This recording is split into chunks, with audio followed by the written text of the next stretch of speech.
करे, मांगे में मोबाइल नंबर लागत रहत करे। अच्छा मजाक करती है। गोरी फूला झाड़ी बारू पापा के पारी।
अच्छा मजाक करती है।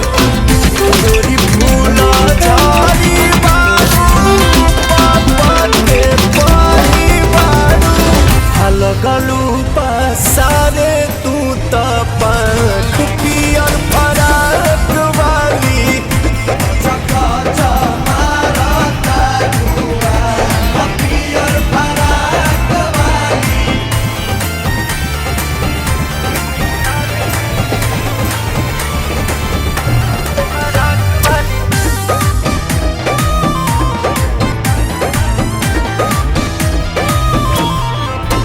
गलती से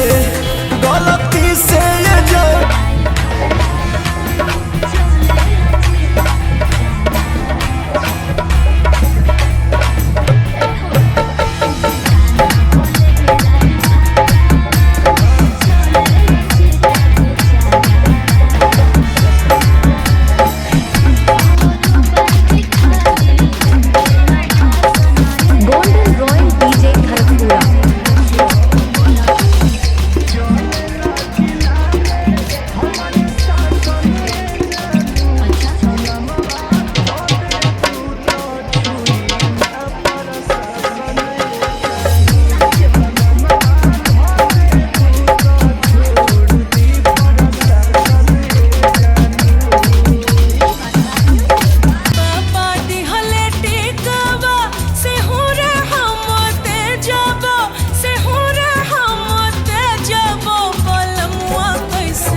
डीजे वाला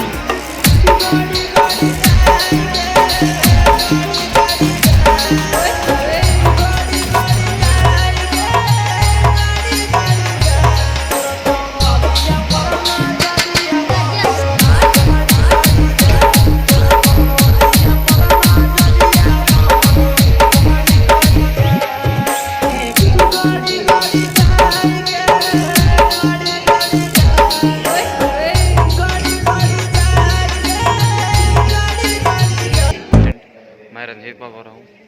मेरे YouTube चैनल पर आने के लिए आपका स्वागत है।